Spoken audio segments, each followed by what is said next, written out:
Chegamos ao nosso último painel do dia, que promete ser tão dinâmico quanto o mercado que estamos discutindo. A Arena dos Números traz para o centro do debate as diferentes perspectivas que estão moldando o setor de apostas no Brasil. Teremos a visão estratégica e regulatória do governo, a experiência do mais antigo operador de jogos do país e a perspectiva do setor empresarial organizado.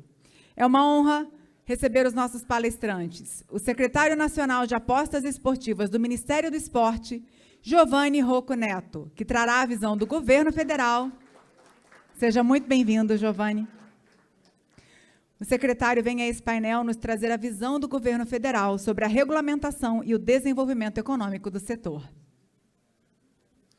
O diretor-presidente da Caixa Loterias, Renato Silva Siqueira, que compartilhará a experiência do mais antigo operador de jogos no país. Por favor.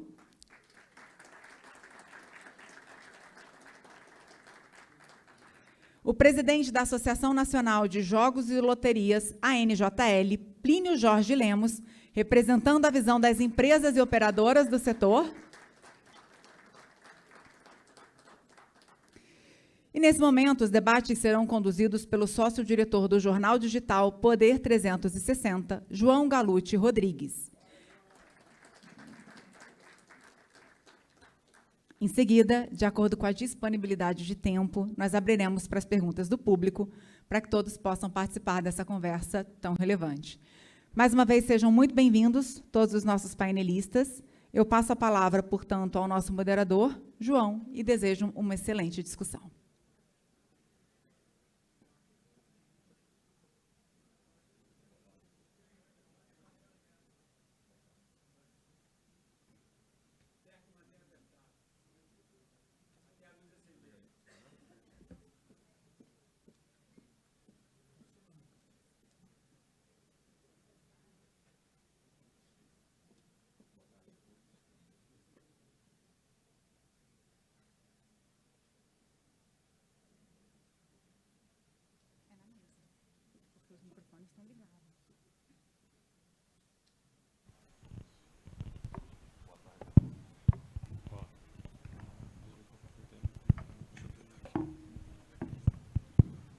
Boa tarde a todos. Primeiramente, gostaria de agradecer a organização do evento, a Carlos, Alessandro, Nuno, muito obrigado pelo convite, desejar a participação do Poder 360 nesse evento. Agradecer os participantes aqui também, Giovanni, Renato, Plínio, também, muito obrigado. Eu vou começar com alguns dados que a gente teve recentemente da última pesquisa do Poder Data. Só um segundo.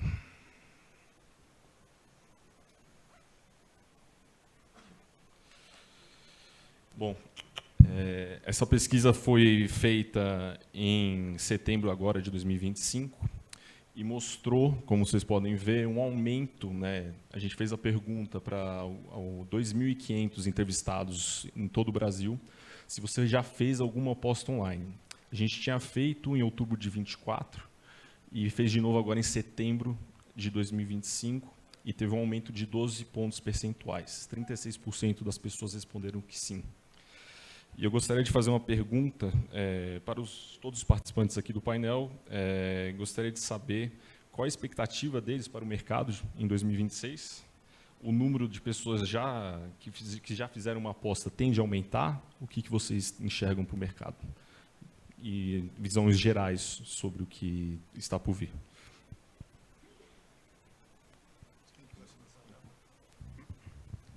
Eu começo, Plínio? Você quer começar? Bom, primeiro, boa tarde a todos. Boa tarde, pessoal. Cara, tá animado aí. Outro dia, Maguinho, eu estava no elevador lá no Ministério, encontrei o ministro do Desenvolvimento Social, Wellington Dias. Aí eu estava cansado, assim, no final do dia. Aí me apresentaram para ele falou, não, esse aqui é o nosso secretário nacional de apostas, né? Aí ele falou, você tem que estar animado, porque a quantidade de problema que você tem.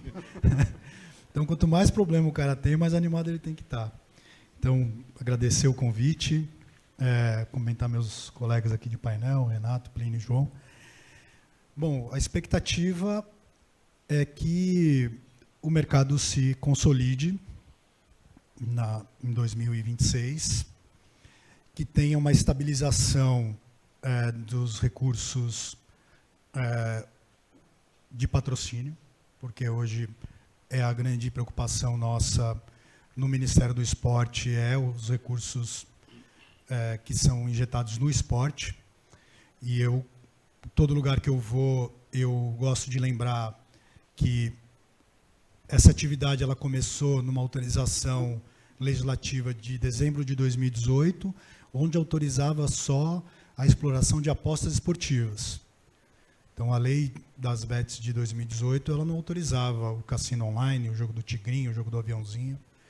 Então, a gente tem que ter esse olhar cuidadoso para o esporte, porque é ele que vai manter essa atividade em pé, para que ela sobreviva de forma responsável.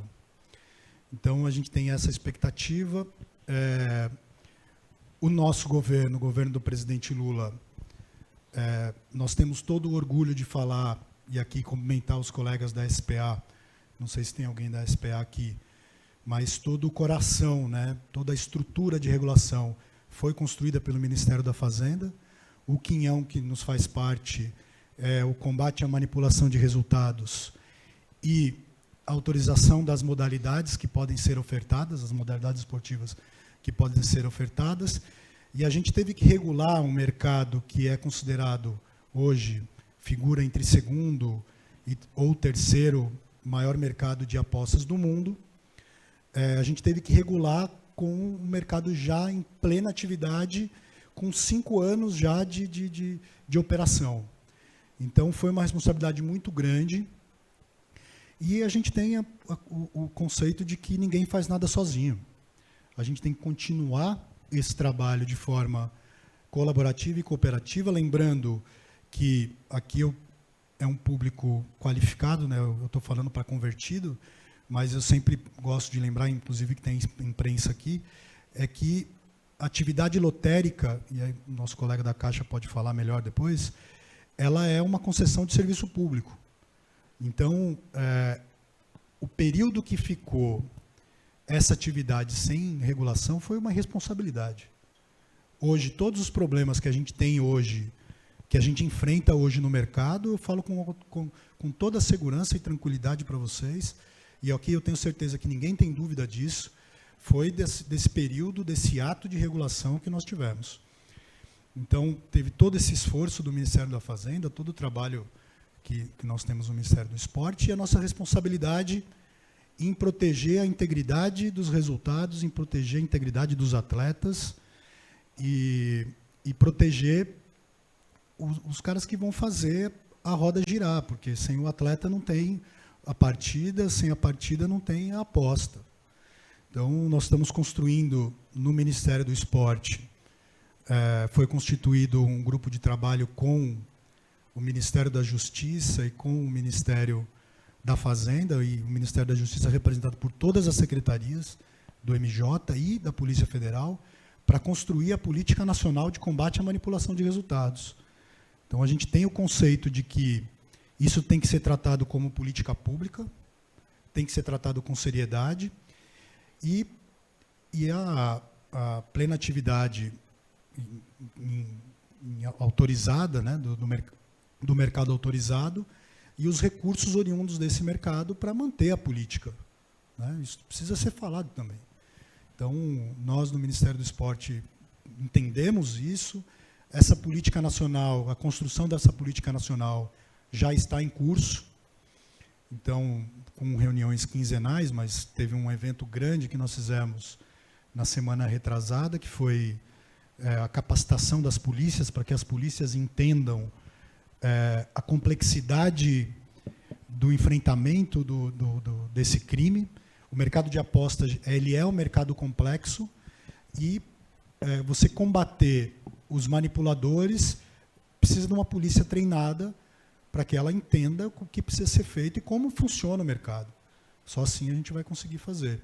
E eu também tenho bem sólido na nossa visão, e aqui um agradecimento especial a toda a minha equipe que está aqui, a nossa diretora Denise, a minha chefe de gabinete, o nosso diretor Emerson, de que isso precisa ser criado como política pública, e isso também precisa ser trazido o combate aos ilegais, porque se não tiver essa...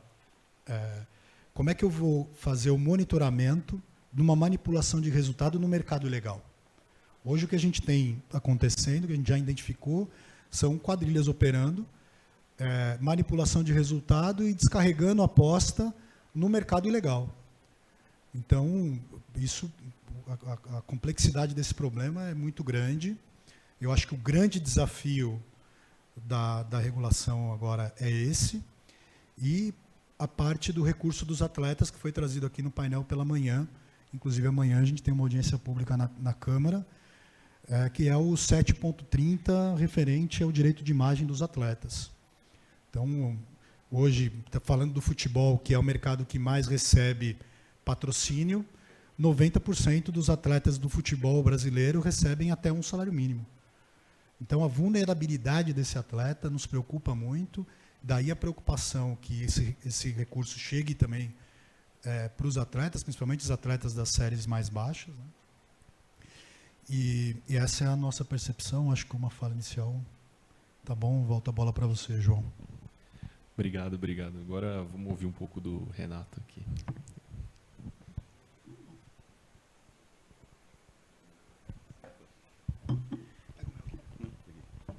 Boa tarde a todos. Boa tarde, colegas aqui de painel. Obrigado pelo convite. É muito interessante estar aqui representando a Caixa Loterias. Apesar do Maguinho falar que é loucura, né, Maguinho? Mas é muito interessante estar aqui falando sobre Caixa Loterias. Eu sou empregado Caixa há 24 anos. E a Caixa Loterias, a Loterias Caixa a Caixa participa com toda essa parte de jogos já há 64 anos. Então, quando a gente vê números falando do aumento de apostadores, falando da área de bet, eu vou falar sobre algo que o presidente Carlos Vieira já falou, que a Caixa vai entrar nesse mercado. Então, esse é o ponto que a gente vai entrar, mas a gente ainda está fechando a nossa forma de como vai entrar. E a nossa expectativa é trazer, sim, uma maior clareza para esse mercado, trazer a marca Caixa, com esses 64 anos de Caixa de loterias, operando loterias, trazendo essa sustentabilidade para esse mercado. E a gente entende que vai, sim, ter um crescimento desses apostadores, só que o nosso grande compromisso é com o jogo responsável. Nosso grande compromisso é trazendo essa questão do entretenimento, trazendo essa consciência de que o apostador ali, ele está ali se entretendo, não ali buscando um ganho financeiro, né? Que é um dos pilares que a gente tem no jogo responsável. Então, esse é um dos papéis que eu entendo que a Caixa Loterias vai estar dentro desse mercado, trazendo isso. Tem até uma apresentação, mas a gente continua depois. Não precisa nem passar a apresentação agora, não.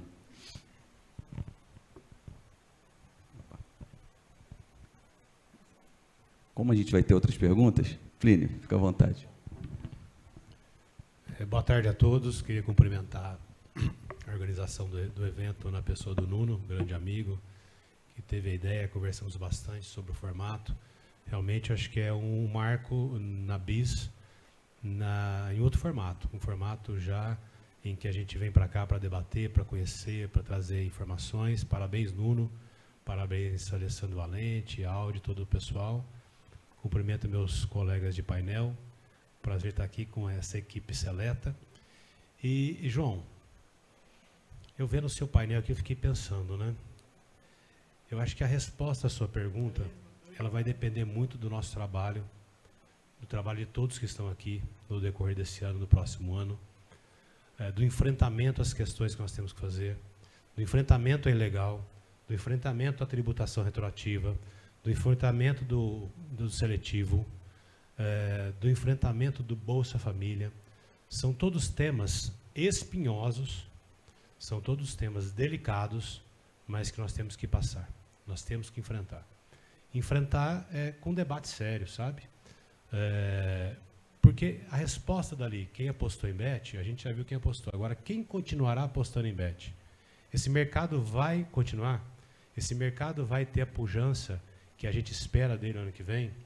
Ou a gente vai ficar sendo alvo todos os dias, de todas as frentes, para tentar derrubar o mercado? Essa é a pergunta que a gente tem que fazer aqui. E quando a gente vem conversar, vem falar, acho que a gente tem que trazer mais dúvidas do que trazer mais respostas.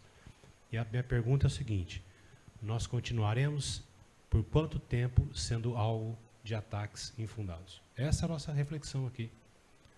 Eu sei que cada um aqui tem a sua participação, cada um faz sua parte, a gente briga bastante, cada dia é novidade, mas a gente tem que realmente refletir para saber quais as brigas, quais os enfrentamentos. Todos esses temas eu acho que a gente pode passar. O Giovanni citou alguns temas importantes também, algumas dificuldades que a gente tem, que a legislação nos impôs. Essa questão de distribuição de resultado para o atleta é dificílima. É dificílima. A gente já tinha enfrentado isso, estou vendo a Ana Bárbara aqui, a gente teve no COB, né? O ano passado, em junho do ano passado, e a resposta dele foi assim: eu não sou repassador de verba de atleta. Foi ou não foi? Então a gente já sabe disso, que é a dificuldade.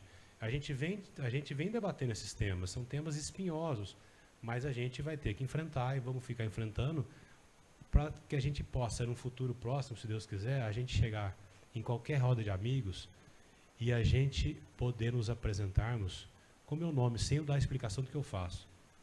Eu sou advogado de bet. Meu Deus do céu, mas você, aí eu tenho que explicar desde a 14700 lá de 2018 até eu chegar em 2024, já acabou a conversa, o pessoal já encerrou a conversa.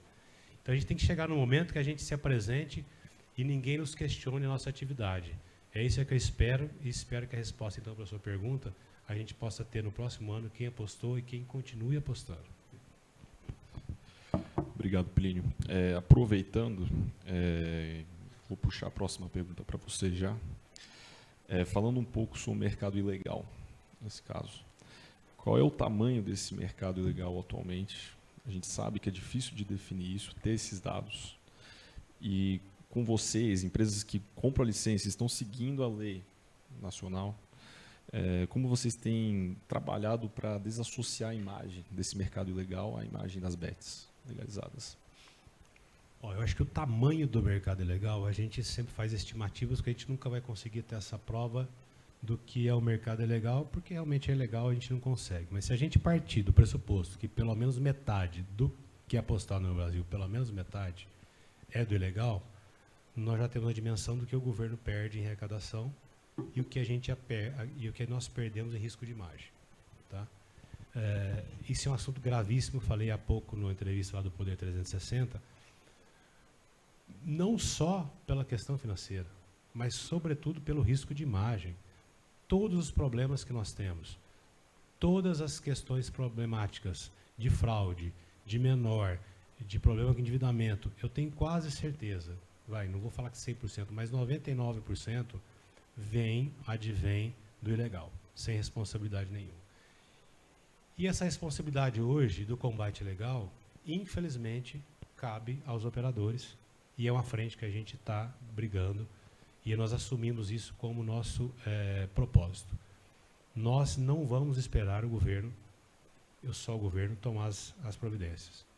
Nós vamos enfrentar isso com muita seriedade. E já começamos isso.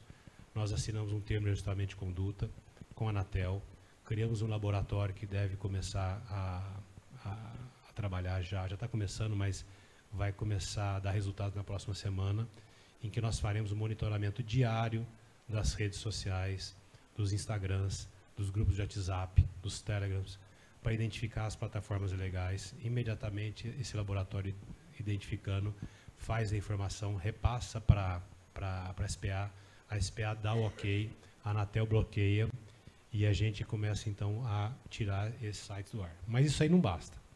Não é só site. Na prática é difícil, né? É meio de pagamento.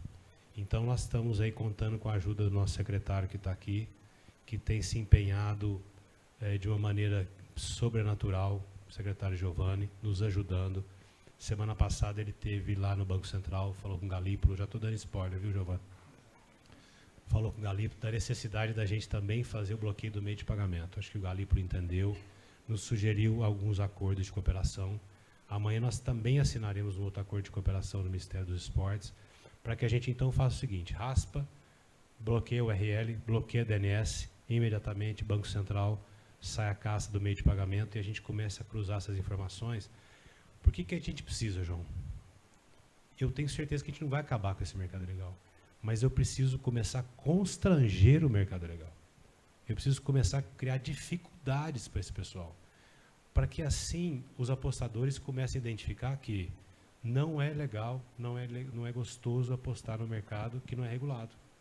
Então é assim, é constrangimento, é todo dia a gente fazer nosso esforço para que, num futuro, a gente não precisa dar explicação também. O próprio apostador entenda que ele tem que procurar uma bet regularizada para apostar, para que ele tenha segurança e possa se divertir com seus familiares, com seus amigos, mas de uma maneira segura. Então, assim, nosso mercado, a nossa briga é constante. E aí fico muito feliz, vou te falar novamente, de contar com o apoio do secretário Giovanni, que é um entusiasta, é uma pessoa que briga pelo setor, que briga pelo mercado, briga pelo esporte e tem nos ajudado muito no combate ilegal. Giovanni, se quiser falar um pouco agora sobre o mercado ilegal também. Não, é a preocupação que eu coloquei no início, né? Como é que eu vou combater manipulação de resultados numa expectativa onde 50% do mercado está no legal? Tem alguns números que são maiores, outros menores, mas mesmo assim, a expectativa é semelhante ao mercado vamos usar o exemplo de cigarro falsificado ou contrabandeado. Sempre vai ter. Então, você tem que ter, no mínimo, uma margem aceitável, né, e o enfrentamento que precisa ser feito. Agora, aí é aquele círculo que a gente volta, porque você não consegue atacar o problema se você não consegue identificar a origem dele. A origem dele, aqui todo mundo sabe, foi a falta de regulamentação. A SPA, por exemplo, já bloqueou 18 mil sites. Ainda tem uma pancada para bloquear, e tudo isso foi porque um serviço público que deveria ter a mão forte do Estado regulando e protegendo a população não foi feito. É isso. Aí, a grande discussão, Plínio, e eu falo isso abertamente, é como fazer esse debate, que é um debate complexo, fora do ambiente que se criou, né? Então, eu tenho a preocupação com a integridade do esporte e com a integridade das competições, dos atletas, que é a minha competência exclusiva. Então, o Congresso tem trazido discussões que, na realidade, o que tem que ser levado para o Congresso, e aqui como sugestão para o setor, que é uma mobilização de vocês, não minha, é do que gerou todo esse problema. E como a gente vai trabalhar juntos para resolver. É simples. Então, tem que trazer esse debate e olhar por quê. Porque eu estive em Londres, acho que uns 4 meses atrás, da dificuldade que é explicar para um gringo que no Brasil você tem uma roleta ao vivo no celular e não tem um cassino físico. Como é que você explica para um gringo um trem desse? Fala, como assim? Você não explica. O cara fala, a mesma coisa de chegar e falar assim, lá no Brasil tem uma árvore chamada jabuticaba, dá uma frutinha preta, gostosa pra caramba. É um trem que saiu aí, que a gente precisa agora colocar a bola no chão, é a minha visão, né? E aí, conversando com o Renato da Caixa um pouco antes, que a chegada da Caixa nesse mercado traz uma credibilidade grande.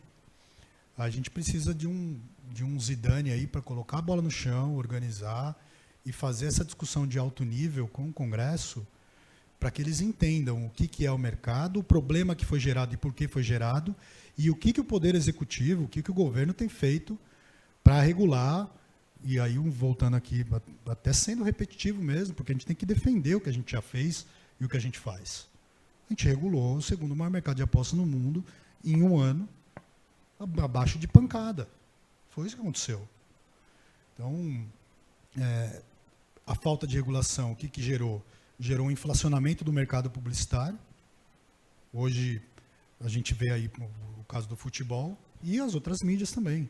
Então, como é que a gente organiza isso de forma responsável, protegendo a integridade do esporte, para que a atividade consiga trabalhar? Na prática, é isso, não tem outro caminho.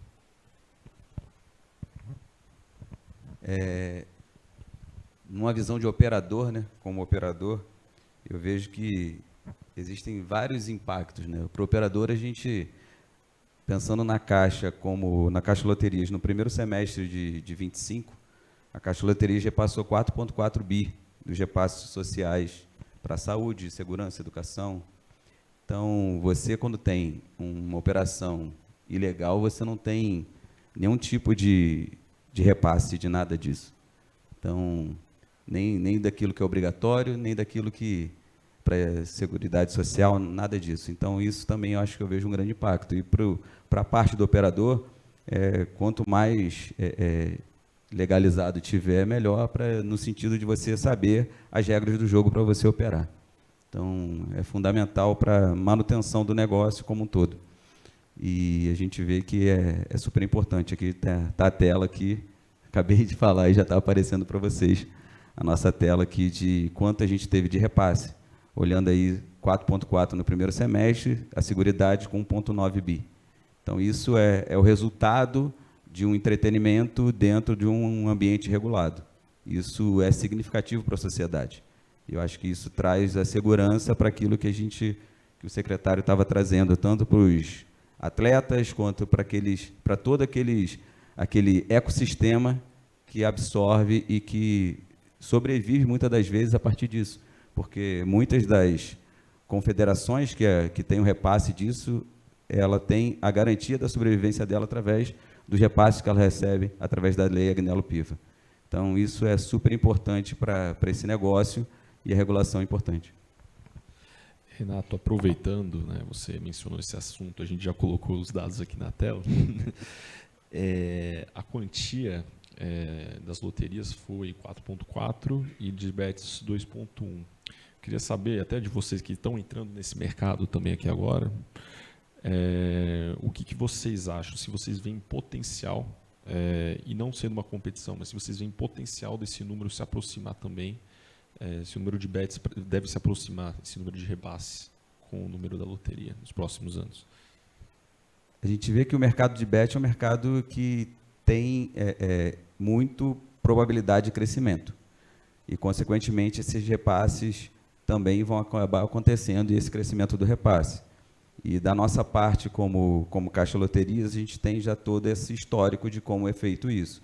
Além daquilo que a gente faz de repasse social, a Caixa Loterias também faz hoje patrocínios. Vou usar o exemplo aqui da Confederação Paralímpica Brasileira, do CPB, que a Caixa é o principal patrocinador.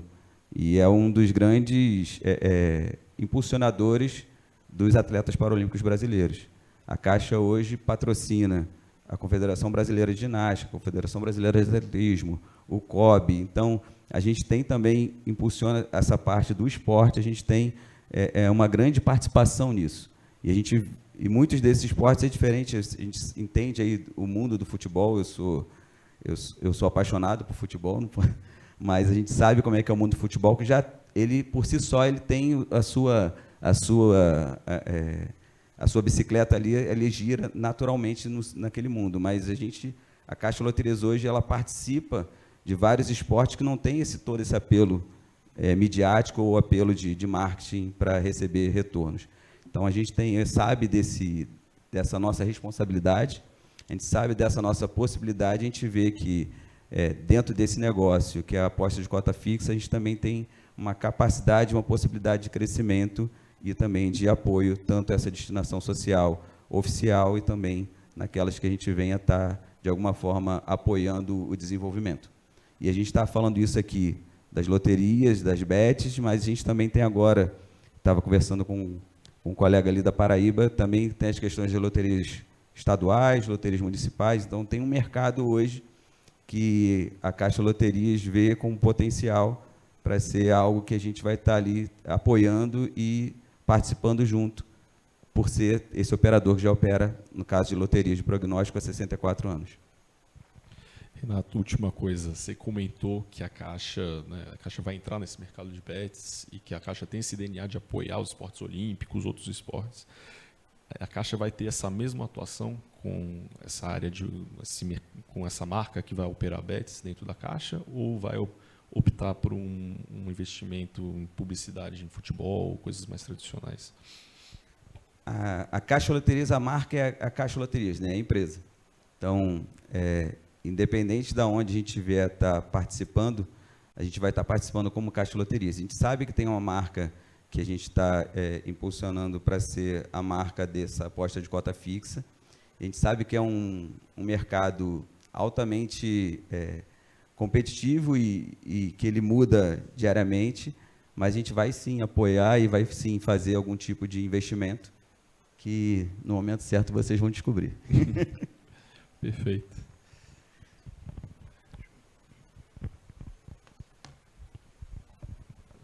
Giovanni, vou voltar para você. Giovanni, as bets repassaram 774 milhões a entidades esportivas no primeiro semestre de 2025. Isso são dados que o Poder 360 obteve, né, na Secretaria de Prêmios e Apostas e no Ministério da Fazenda via Lei de Acesso à Informação.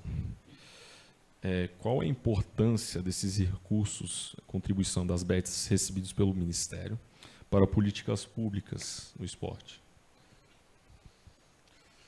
Bom, primeiro que quando saiu essa notícia no Poder 360, deu uma confusão do cão, porque o título da matéria era lá, Ministério do Esporte recebe, na realidade, esse recurso, ele foi destinado para o Tesouro, né? A constituição do orçamento público, ela é muito mais complexa do que a gente imagina, ainda mais no momento de contingenciamento. E aí eu pedi gentilmente lá para o jornalista à época, eu falei, corrija aí e tal. E aí teve a correção, dizendo que o recurso foi para o Tesouro. Olha, é importante porque não adianta eu chegar para o atleta, o jogador de futebol, que 90% dos jogadores de futebol no Brasil ganham até um salário mínimo, ele é um cara vulnerável, né, para ser aliciado por quadrilhas de manipulação de resultados, se eu não entregar condição para ele sobreviver do esporte. Então, você pega as grandes potências no esporte mundial, são grandes potências porque tem dinheiro público investido. Isso o cara, quando tem aptidão, tem o talento, escolhe isso, e isso é identificado como um talento dessa pessoa, né, desse ser, e ele vai investir o tempo dele, a vida dele nisso, porque é investimento de vida, a gente só vai conseguir realizar na prática se tiver investimento público nisso. E política pública você faz com investimento. Então, esse recurso, ele é importante que chegue no orçamento do ano que vem, no Ministério, para que a gente tenha a ideia da Política Nacional de Combate à Manipulação de Resultado em duas frentes.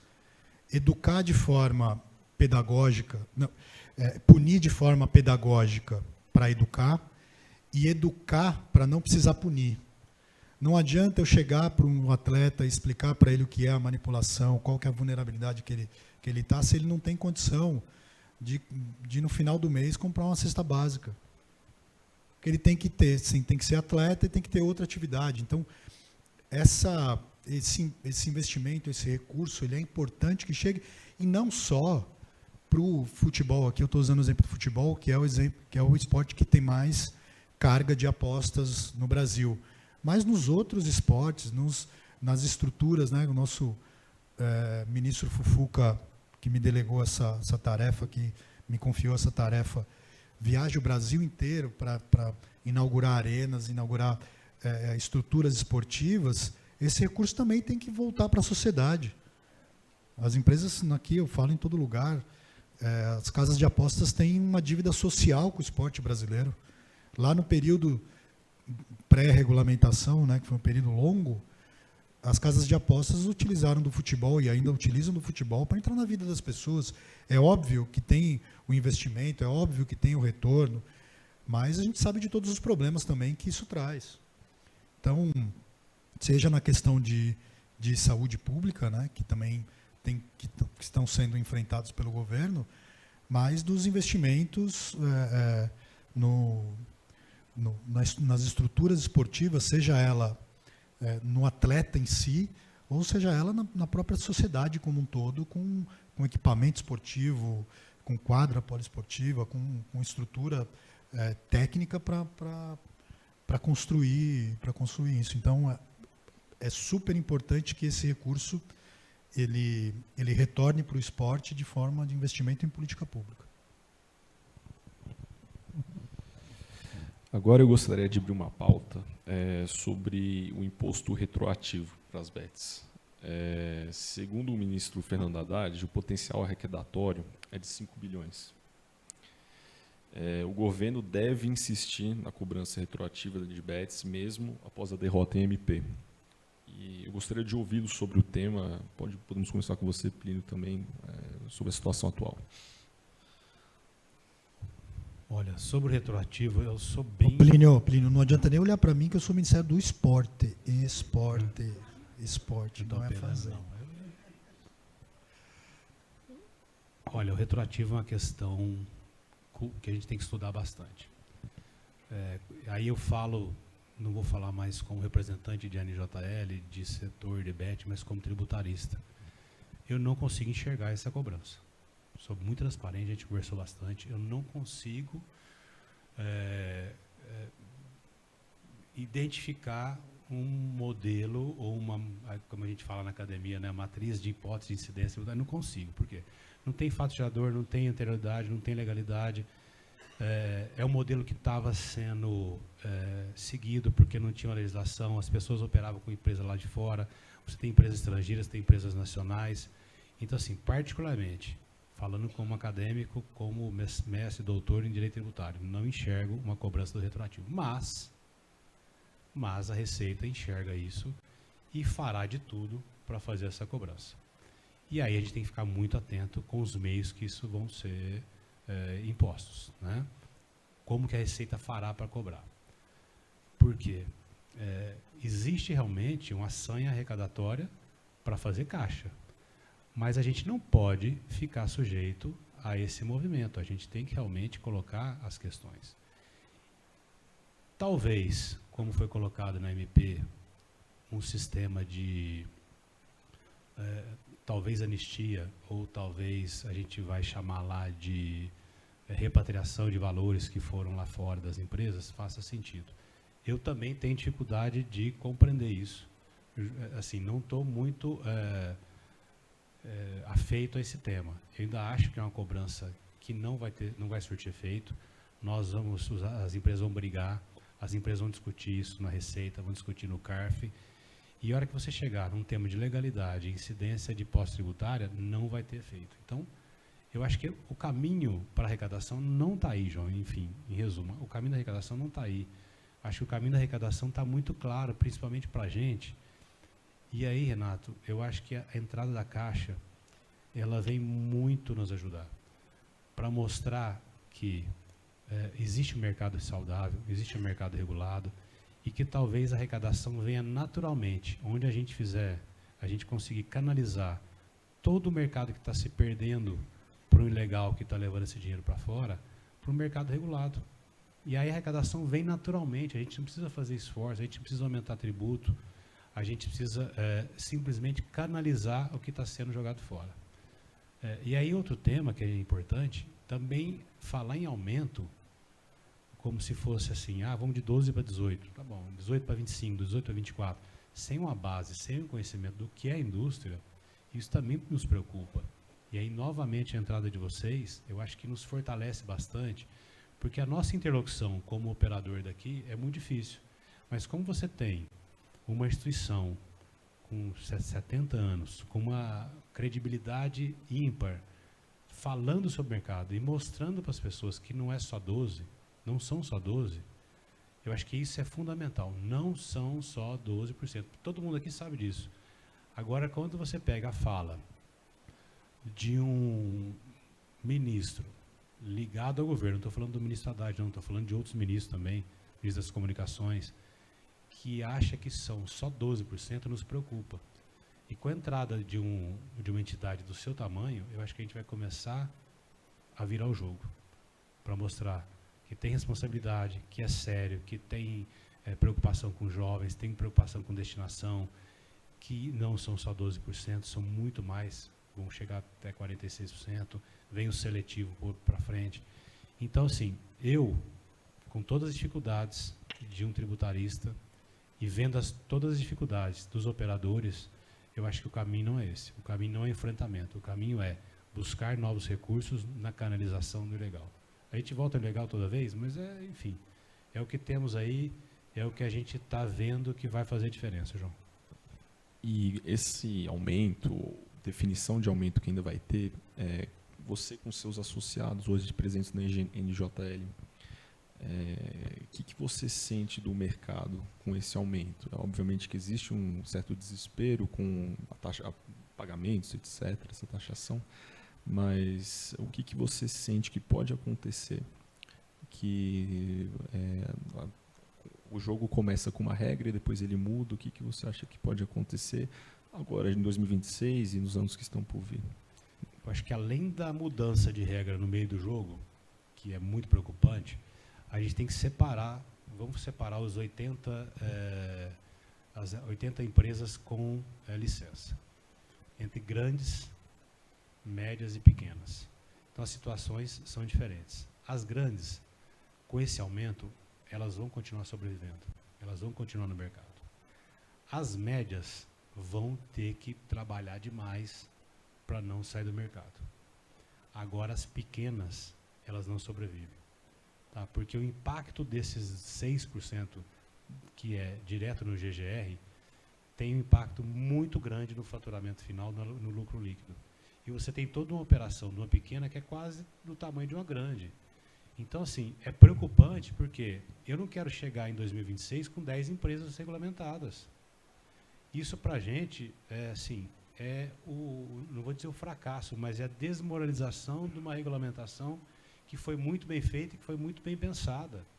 Então, a gente agora penalizar todas as empresas que querem operar por conta de aumento de impostos sem uma fundamentação e sem observar a realidade das empresas, eu acho muito preocupante, porque aí o que vai acontecer? Mais uma vez a gente volta no tema ilegal. Tá? O mercado aumenta, então. Mas é lógico, então as empresas vão saindo, vão fechando, o apostador não vai deixar de apostar, ele vai buscar uma alternativa para apostar. E a alternativa que ele vai buscar é talvez o ilegal, talvez não canalize para os 10, 20 que fique.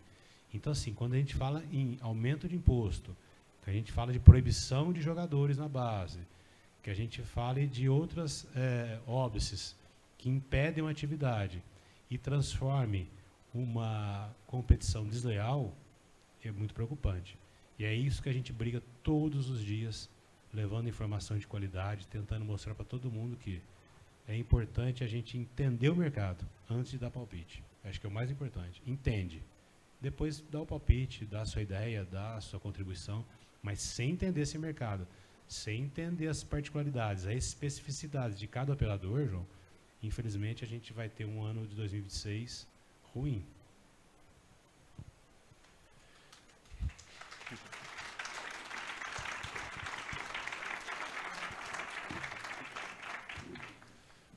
Giovanni ou Renato querem comentar? Querem comentar sobre o assunto?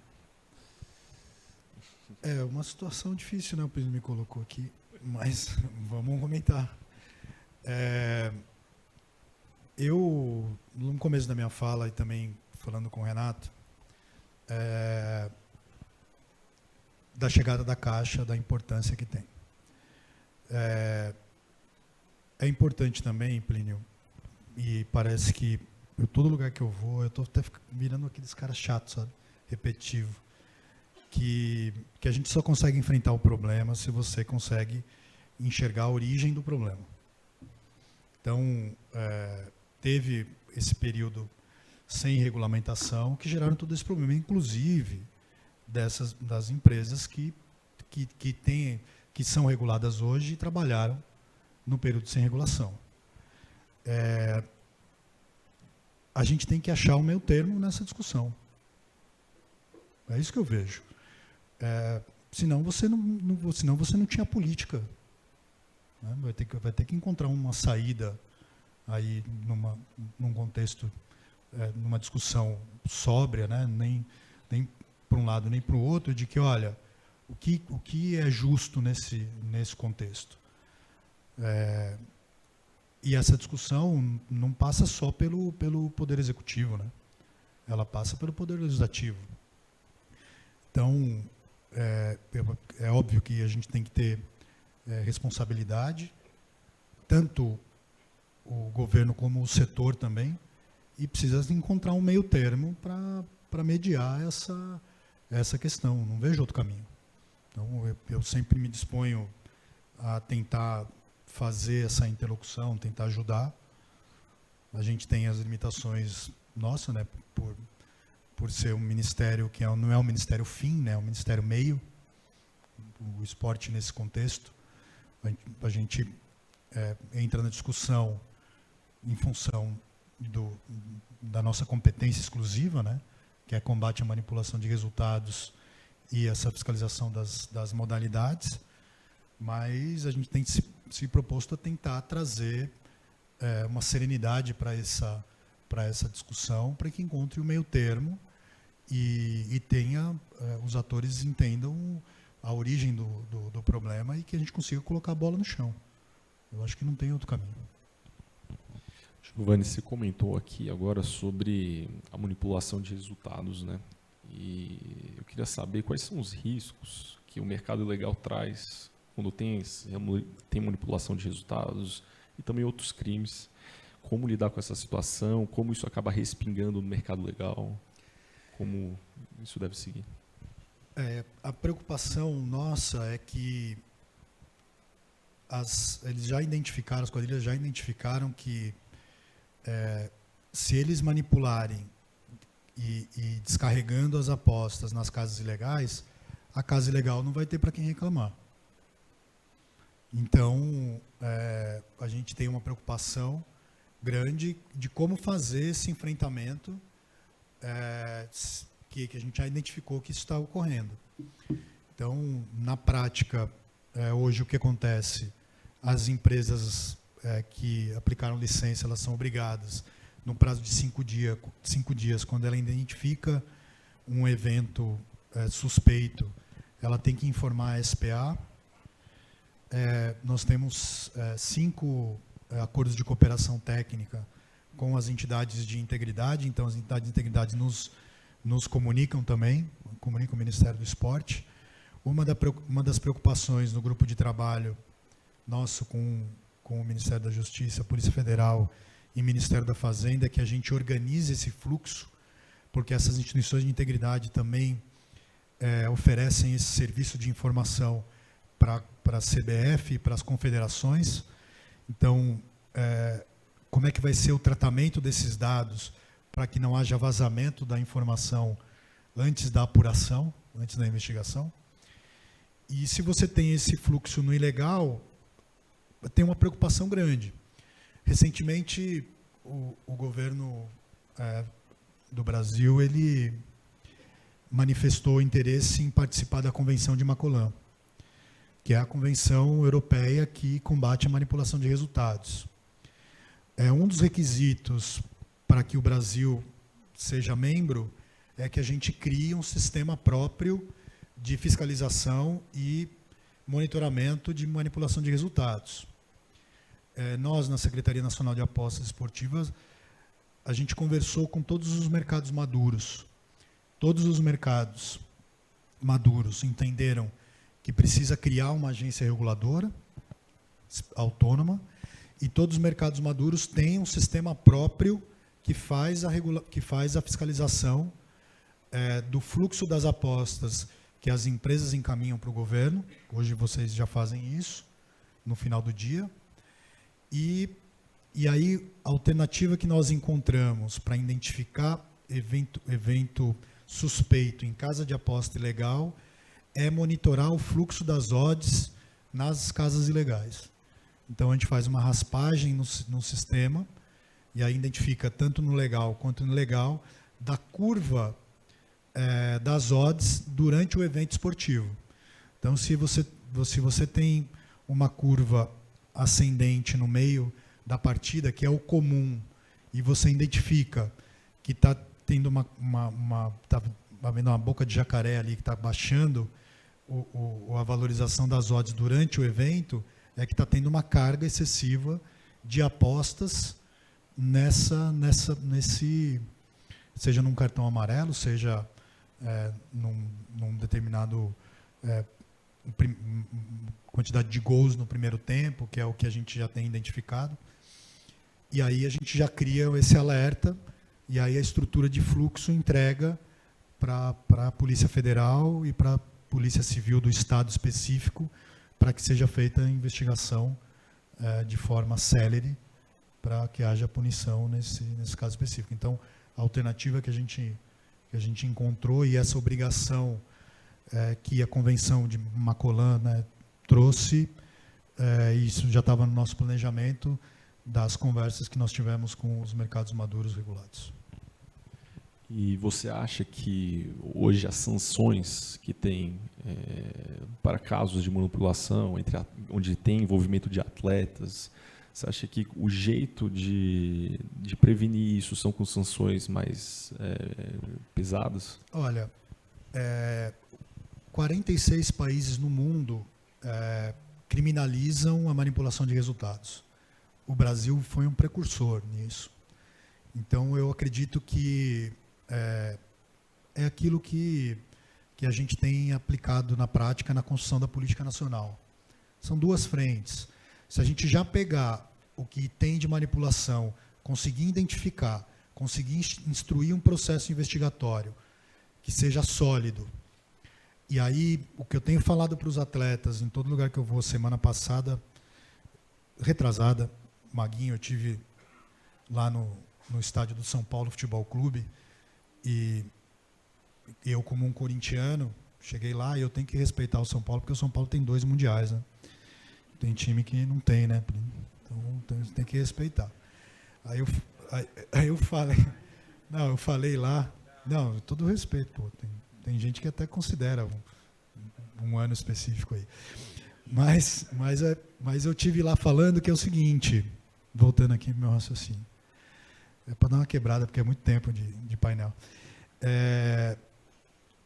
O atleta tem que entender que ele não está só cometendo um crime, porque alguns atletas, inclusive na CPI, foi identificado isso, tem algumas falas de alguns atletas que foram interrogados na CPI, que na cabeça dele, ele tomar um cartão amarelo não era que ele não estava cometendo um crime. O próprio caso que é público do Bruno Henrique, que foi até já julgado, na cabeça dele ele ia tomar o cartão de qualquer jeito. Então ele pega e avisa os familiares e os amigos para eles lucrarem alguma coisa em cima disso. Ele tem que entender que isso é um crime. E ele tem que entender que ele está fazendo parte de uma organização criminosa e de uma quadrilha. Então, entre outros defeitos, também sou advogado.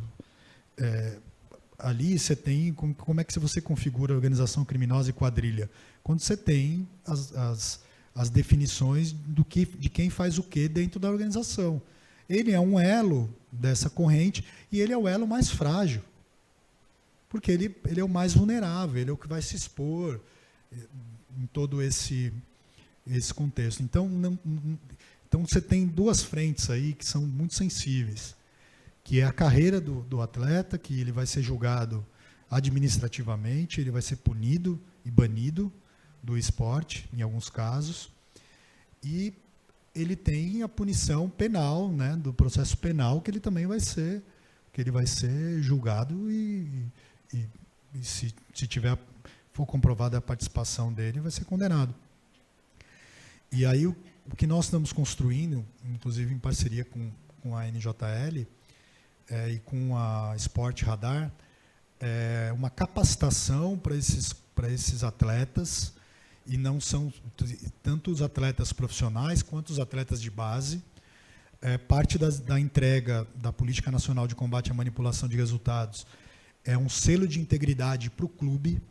Então, o clube que aplicar essa capacitação, né, esse trabalho informativo, esse trabalho de conscientização para o atleta, ele vai receber do Ministério e esse selo da Política Nacional de Combate à Manipulação de Resultados, esse selo que ele é um clube que pratica a integridade, para que não tenha desculpa. Né? Então, eu não vejo que precise de alteração legislativa, porque a Lei Geral do Esporte ela já incrimina, né?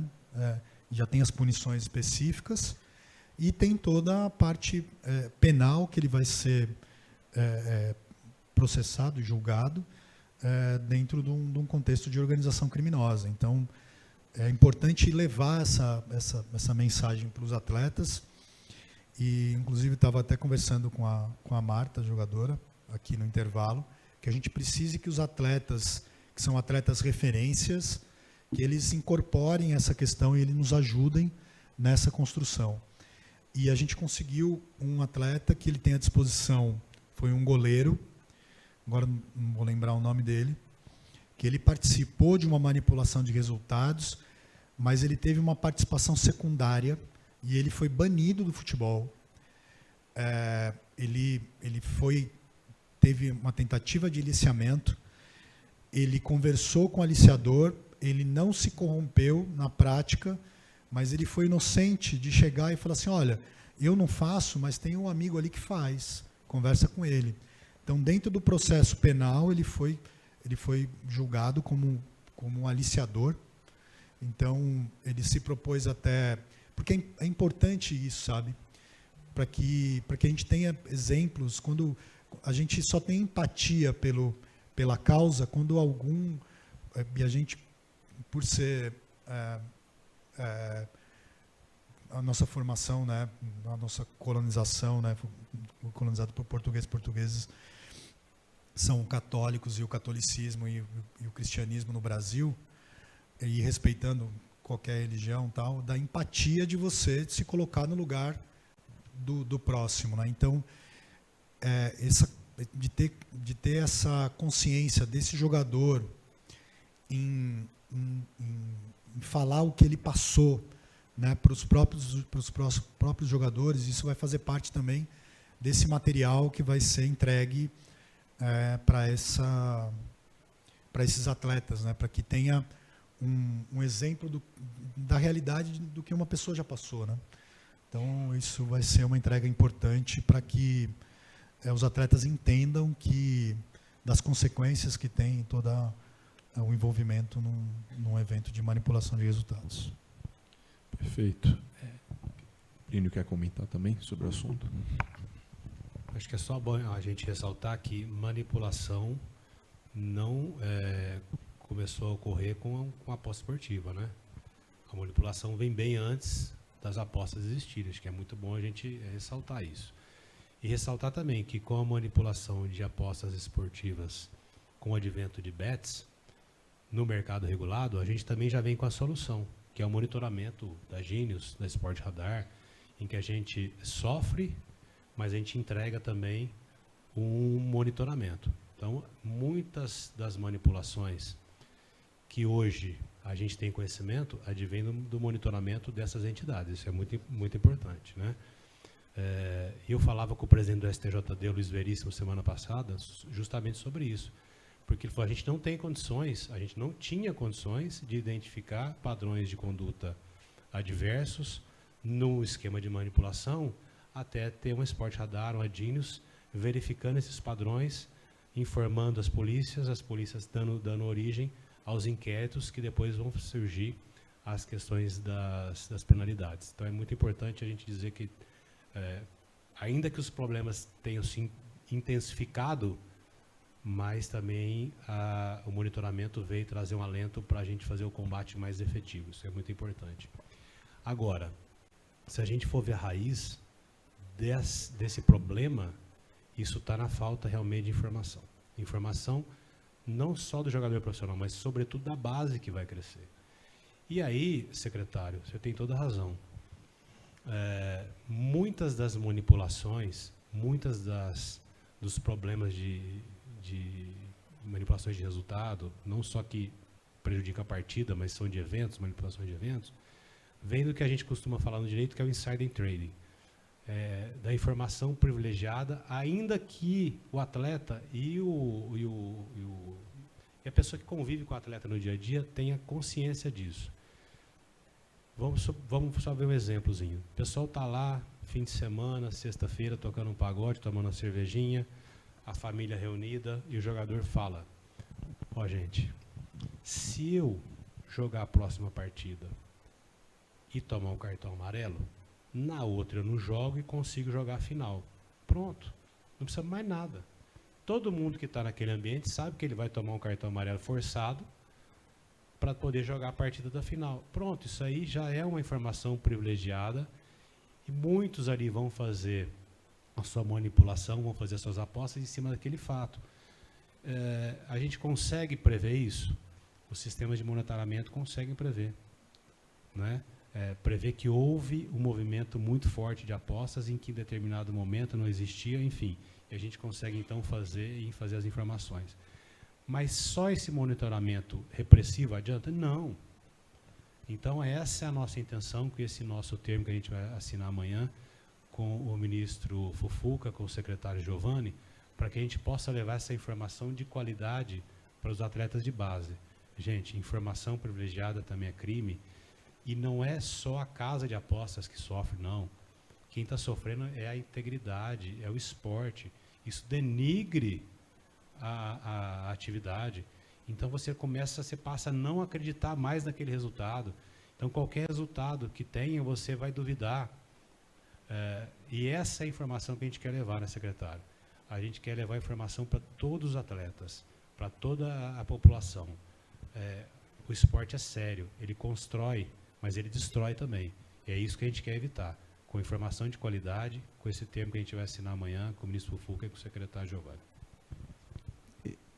Da minha parte, como Caixa Loterias, a gente tem um S social muito forte. E o que eu ia falar aqui, o secretário falou, ia sugerir, ele já trouxe, eu acho que essa questão da educação é fundamental. Eu acho que a gente pode ter todos os monitoramentos que for, mas como o próprio secretário trouxe a justificativa de alguns atletas dentro da justiça, boa parte foi que não tinha o conhecimento sobre aquilo que aconteceria, ou sobre a criminalidade, sobre o que ele fez. Então, você trazendo esclarecimento para essa base, e aí não só no futebol, qualquer esporte, porque hoje as apostas esportivas estão em todos os esportes. Então, você trazendo esse esclarecimento para ele sobre ações que ele possa estar tomando e as consequências dessas ações é fundamental. Como eu falei, na parte financeira no banco, a gente fala que a gente, de vez em quando, acontece os aliciamentos também de movimentação de contas fraudulentas, toda essa parte dentro da parte bancária. E o que a gente fala é que, normalmente, a pessoa que aceita aquilo, ela vai ser pega de alguma forma, e ela levou um percentual daquele valor. E quem aliciou levou a maior parte do valor e sumiu. E quem ficou ali para responder todo aquele processo foi aquela pessoa que aceitou ser aliciada. Então, esse é um cuidado muito grande que tem que ter, e eu acho que é fundamental, e parabéns, secretário, parabéns, Plínio, aí, dessa atuação e dessa iniciativa de trazer educação e esclarecimento, tanto para a base quanto para os profissionais, porque aí você tira algumas justificativas e, mais ainda, você evita que isso aconteça. E eu concordo, aquela conversa de bar, aquela conversa na família, tudo isso ele tem que saber que ele tem que ter muito cuidado e responsabilidade sobre aquilo que ele faz hoje. Porque o que ele faz, de alguma forma, está sendo monitorado ou está sendo usado para poder manipular alguma coisa. Parabéns. Só dar uma complementada aqui na minha fala. Uma das entregas também da estrutura da Política Nacional de Combate à Manipulação de Resultados, a gente vai criar o PED. Da mesma forma que tem o PEP, que é Pessoa Publicamente Exposta, a gente vai criar a Pessoa Desportivamente Exposta. Muitos atletas não sabem que ele não pode apostar. Então, a gente recebe relatos aí das categorias C e D, que no intervalo, o sujeito está, no intervalo da partida, ele mesmo está postando ali. É muito doido, gente. Como é que pode? Porque o cara não sabe, pô. Então, é raro, mas acontece muito.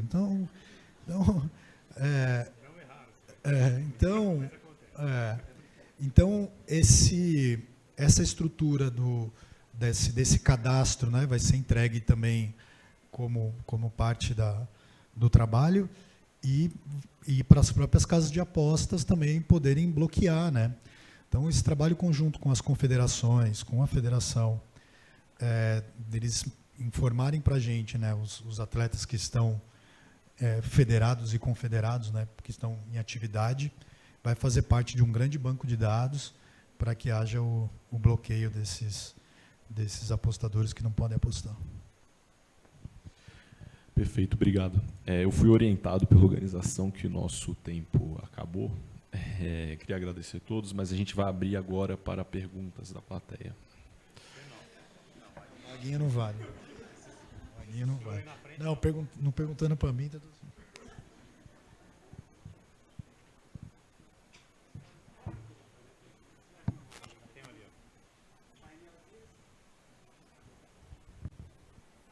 Senhor Magno, o senhor já pergunte e já responda. Cuidado. Levantar a mão, gente, que as nossas recepcionistas vão ajudar levando o microfone, e eu vou tentar fazer aqui a ajuda para que a gente saiba a ordem das perguntas. Maguinho, obrigado. por favor, abra os trabalhos. Eu vou fazer em pé em respeito a esse painel, tá? Que para mim esse painel foi o melhor painel até agora do BIS. Eu bato palma, todo mundo de parabéns. Renato, eu não vou perguntar nada para você. Você acabou de chegar agora, carioca como eu, entendeu? Vai ser poupado. Mas vou dizer para você, o desafio é grande. Porque eu não sei como é que você vai explicar quando a crítica que insiste disser que a Caixa tem o seu tigrinho. Isso vai ser complicado. Tigrinho da Caixa, vai ser um negócio terrível, mas você vai ter que se virar nesses 30 aí.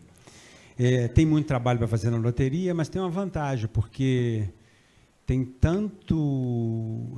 é tão fácil identificar os problemas que as loterias têm hoje e as soluções para as loterias, e não precisa ser um grande especialista para poder resolver aquele problema lá e a situação melhorar. João, você colocou uma tela aí no início dizendo que o número de apostadores diminuiu. Não? Aumentou? Então, a notícia é melhor ainda. Através da Lei de Acesso à Informação, nós vamos divulgar amanhã, o melhor mês das apostas foi julho, 4,2 bi, o GGR. Então, assim, e agosto foi 4 bi. Nós estamos na ascendente. Apesar de todo o processo de demonização das bets e imbecilização dos apostadores. Um negócio impressionante. Dos segmentos que estão sendo atingidos, né? Aquela história do bolso do apostador. O bolso do apostador está sendo dividido com outros setores e, pelo menos agora, está se pagando imposto que não se fazia antes, né? E a culpa não, né, Plínio, conforme você bem me colocou, a culpa não são das bets. Porque o governo anterior, ouvindo o conselho de 2 pastores e deputados, achou que era uma pauta negativa e não regulamentou a modalidade. E agora querem botar na conta das bets. A pergunta é, até onde vai, e essa pergunta é para você, Plínio, não vou perguntar para o Giovanni que falou demais, eu estava cronometrando ali, foi o que mais falou. Ele não fala mais. Renato está poupado, mas ano que vem eu não te poupo, não. Plínio, como a associação vê esse processo de demonização das bets e imbecilização do apostador? E cada vez mais o GGR cresce. Obrigado a todos e parabéns pelo painel. Obrigado, Maguinho. Maguinha, essa é a grande preocupação de todos, né? A gente tentar tutelar o apostador, né? Fazer com que ele realmente fique constrangido em apostar. E acredito que muito aquela pesquisa, João, que você apresentou no começo, muitos ali responderam não de vergonha, né? E alguns sim no mercado ilegal. Né? Porque quando você pergunta, você conhece uma bet? O pessoal fica, bet? Não aposta. Mas se você for ver bem, se você abrir o celular dele, ele já postou, ele tem app, ele tem um monte de coisa. Então, Maguinha, a preocupação é muito grande, sobretudo para a demonização deste processo de jogos, né? Isso passa pelo cassino físico, isso passa pelas bets, de uma herança que nós temos, de uma proibição abrupta lá atrás dos jogos físicos, em que lá atrás realmente havia uma mistura de conceitos. Lá atrás era proibida a propaganda, sabe, Renato? Você não podia fazer propaganda de cassino. E como que você atraía as pessoas para o cassino? Com alguns eventos. Alguns eventos interessantes, outros misturados com shows, prostituição, bebidas, drogas, mas era um jeito de atrair as pessoas para o cassino, e aquilo ali ficou na mente do brasileiro. Em que quando você fala jogo, você fala em questões ruins.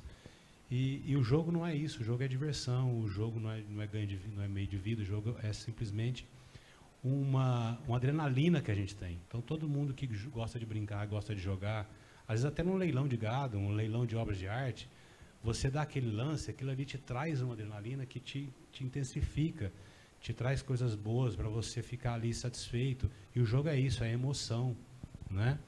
E o que a gente não pode permitir, Maguinho, ser um grande defensor e um baluarte da nossa indústria, é que a gente perca tudo isso que a gente construiu para deixar o brasileiro feliz, para deixar o brasileiro apostar, o brasileiro se divertir, o brasileiro entrar no cassino.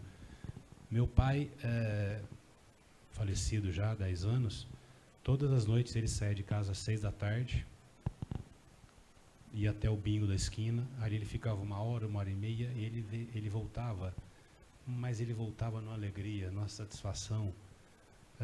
Era viciado? Não sei. Era ludopata? Talvez não, porque ele tinha limite. Mas ele voltava com tanta alegria, e aquilo ali era uma satisfação que dava para ele uma expectativa de vida, que eu não posso entender que aquilo ali é ruim para todo mundo. É isso que eu fico pensando. Aquilo ali não é ruim para todo mundo. Lógico, tem pessoas que têm problema e vão se perder.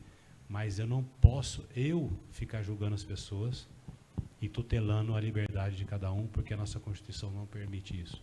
É isso que a gente tem que lutar todos os dias, para que a gente possa ter um ambiente saudável, seguro, para que as pessoas tenham uma diversão de qualidade. Eu acho que é isso, né, Maguinho? Perfeito. Tem uma aqui na frente aguardando. Nós já temos 4 perguntas inscritas. Pode seguir. Bom, boa tarde a todos. Meu nome é Marco Taurizano, sou empresário de São Paulo. Estudo mercado de loterias já há mais de 20 anos e fui empresário lotérico nos últimos 10. Então, não podia fazer diferente. A pergunta vai para o Renato. Renato, nessa jornada de lotérico, eu aprendi muito, né? Muita coisa que fazia sentido na teoria, não fazia na prática, enfim. E pude... e quando eu fiquei sabendo que a Caixa ia entrar no mercado bet, tive alguns receios, né? O primeiro deles foi, e você bem disse, com muita competência, a Caixa tocou esse mercado, 64 anos aí, agora esse ano, surfando sozinha, mas tocando bem esse mercado. Nos últimos 20 anos só cresceu. 2014 foi o único ano que caiu, mas só cresce nos últimos 20 anos. Então, não dá para... Tem muita gente competente na sua empresa, isso eu posso dizer. Mas, enfim, me trouxe alguns receios. O primeiro deles foi, apesar da jornada ser muito a favor, loterias é uma coisa, bet é um outro animal, né? E aí foi meu primeiro receio. Um receio que logo caiu por terra, quando eu fiquei sabendo da Playtech, da brincadeira, um dos maiores do mundo, que a Tiracolo trouxe um dos melhores executivos e o mais indicado, sem sombra de dúvida, Márcio Malta, para presidir essa empresa. Então, eu falei, não tenho mais dúvida nenhuma nesse aspecto. Depois do evento que eu participei em São Paulo, cujo era uma apresentação, quase uma enquete, uma entrevista ali com lotéricos, para falar sobre Caixa Bet, se não me engano, foi promovido até pela própria Playtech, fazem uns 2 meses, e eu fiquei sabendo que, dentro da estratégia de implantação, a rede de 13.000 lojas, 13.200, será utilizada como espécie de afiliado, o que também faz todo sentido no mundo, na minha opinião, no mercado de bet. Afinal, qualquer operador aqui, tenho certeza que gostaria de ter 13.000 afiliados, e não são 13.000 afiliados, são 13.000 qualificados. Afinal, no Brasil, a única casa de jogo, até então, no tradicional, eram as lotéricas. Ok, primeiro receio, matou, segundo receio, ok, só tem que eu tenho um terceiro, e aí vem minha pergunta para você. Eu não quero generalizar, porque a generalização ela é burra por si só, mas a maioria, ou a grande maioria da rede lotérica, e eu não represento a rede, mas eu estudo muito, eu consegui conquistar muita notoriedade dentro da rede lotérica. Eu posso te dizer que você tem uma maioria formada por haters, não a Caixa, as bets, né? E eu, a minha opinião, tá? Eu atribuo isso muito à falta de informação, ok? Falta de informação leva as pessoas a tomar decisões erradas, muitas das vezes. Sem querer também é falta. A gente falou tanto aqui sobre preparação, sobre educação, sobre mostrar. E aí vem minha pergunta para você. Eu vejo que se a Caixa chegar junto com toda a infra, toda a Playtech, com a Playtech, colocando todos os melhores produtos, mas ela simplesmente colocar isso na rede sem treinar, ensinar, e eu estou me referindo aos mais de 10.000 empresários lotéricos, eu estou me referindo aos mais de 70.000 operadores de caixa. Se eles não souberem o que você está colocando lá, eu não estou falando que vai dar errado, não vai dar errado, mas 13.000 dentro de casa vai dar muito mais certo do que... Vai ser muito melhor. Inclusive para uma rede que, você sabe, e muitos sabem, está passando por uma crise financeira sem precedentes. Está precisando muito disso. É a salvação da rede. As bets, na minha opinião, é só uma opinião. Tá? Mas, enfim, como isso está dentro do seu radar, isso está dentro da sua estratégia, porque eu não quero, fazendo um paralelo, um comparativo, que as bets para a rede seja uma raspadinha que tinha tudo para dar certo. E não deu tão certo assim, você sabe, dentro da rede. Então, qual a estratégia para preparar essa rede para que ela dê os resultados que tem todo o potencial para dar? Eu não tenho dúvida que a Caixa Bet tem tudo e vai dar certo, mas vai ser muito mais certo com os 13.000 dentro de casa, jogando a favor. E hoje o que eu vejo é que, de novo, eu não posso falar que é a grande maioria, mas eu posso te afirmar, a maioria, se não odeia, não vai querer vender bet. Só esqueci seu nome. Marco. Marco, vamos lá. Boa tarde. Ponto, a instantânea vai dar certo, então é outro ponto. A gente tem, vai dar certo. E quanto à questão da bet, eu acho que você veio respondendo as suas perguntas em cima de algumas informações que você teve, e você hoje faz parte de um grupo que foi selecionado para poder fazer o teste como seria essa operação da bet. Então, isso eu acho que já é o primeiro ponto para demonstrar que a gente vai inserir toda a rede para estar nessa operação. Então, não adianta a gente fazer um trabalho com 13.000 sem fazer um teste, fazer um trabalho de preparo para isso. Eu acho que o que a gente está fazendo hoje é isso, é um preparo para que quando comece essa operação, a gente consiga fazer previamente todo um alinhamento. Então, você faz parte desse grupo de piloto, de teste que está sendo feito, e eu acho que o mais importante é isso hoje. A gente está fazendo piloto, estamos fazendo identificando todos os pontos de tensão que geram para essa operação, que é uma operação diferente, como você mesmo disse, é um outro tipo de operação, é outro tipo de atuação em si, e a gente vai usar muito do empresário como empresário. Então, a gente vai estar ali trabalhando o empresário lotérico para ser um empresário efetivamente e indo atrás do seu negócio como um todo, tendo essa possibilidade também desse novo negócio sendo colocado dentro desse balcão. Então, a gente tem a certeza de estar operando com todos. A gente sabe que todos vão estar 100% dentro?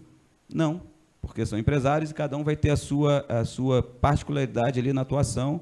E o que a gente quer trazer para eles você tem uma possibilidade não só local, mas você tem uma possibilidade agora de alargar as suas tendas, colocar a sua marca da sua loteria em espaços maiores.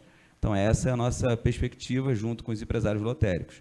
Então, vamos possibilitar que os 13 mil participem, mas vamos depender muito desse engajamento próprio dele de buscar.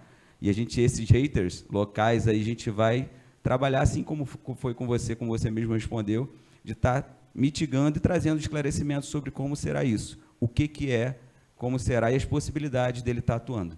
Tá? Então, não tenho dúvida, e a gente conta muito com a nossa rede para estar operando. Como você disse, ninguém tem uma rede, e dos pontos ali de interesse do parceiro para estar operando conosco, com certeza também essa possibilidade de ter esses 13 mil pontos. Perfeito. Felipe, por favor, próxima pergunta. Bom, inicialmente queria só parabenizar mais uma vez ao Nuno, né, pelo brilhante evento. A Jogo Positivo, a qual o presido, é uma das apoiadoras do evento, então a gente fica orgulhoso aí de ter esse evento magnífico. Parabéns ao João, né? O painel realmente foi opulento em informações novas, né? Então realmente merece aí os elogios. Bem, queria fazer uma consideração em relação a parte esportiva, né? Mas não com relação a nenhuma atuação, né, do secretário, nem do Ministério dos Esportes, mas propor uma indagação que, inicialmente, pode até parecer absurda, mas é uma questão até para o presidente da NJL, o Plínio, né, assim como todas as grandes associações, pensarem e refletirem. Costumeiramente se diz que 15% a 20% do setor das bets é formado pelas apostas esportivas. Isso pode variar para mais ou para menos, né? Em algumas pode chegar a 25%, 30%, mas não varia mais do que isso. O tema da manipulação de resultado é muito caro, né? É muito caro ao esporte, é muito caro à sociedade. Me sinto pessoalmente comprometido por isso. Foi o tema que me apresentou, né, as bets. Fui advogado do Comitê Olímpico, entendo toda essa problemática. No entanto, né, ao olhar para o sistema de divisão de cotas, que foi até apresentado de manhã, me causa espanto, né, que o grupo do turismo receba 28%. O esporte receba pelo menos 22%. E o Ministério da Saúde receba apenas 1%. A mim me parece que a questão do jogo patológico, né, ela afeta os 100% da indústria esportiva, ao passo que a manipulação de resultados afeta muito mais a questão da parte esportiva, que ficaria adstrita a 25% ou 30%. O Ministério da Saúde tem uma participação ínfima, né, quase invisível no processo das apostas esportivas. Tem se manifestado mais recentemente para participar de grupos, mas a verdade é que a questão do jogo responsável ainda é invisível, né, invisibilizada pela sociedade.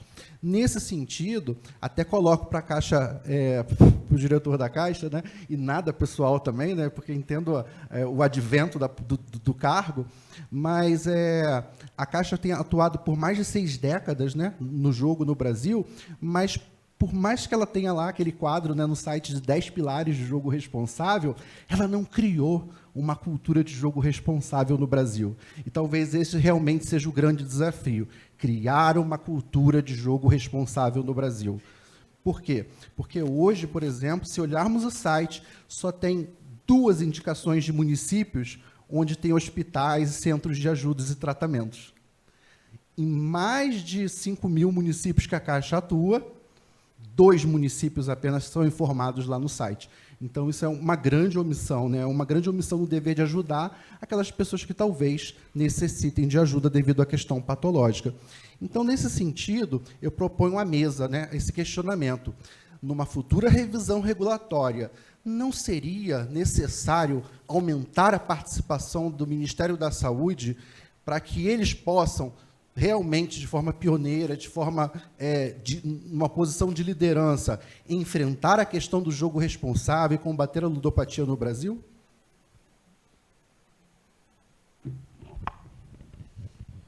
Não, ótima provocação. Eu participei num debate na Câmara e eu trouxe essa questão da divisão e também defendendo que era muito pouco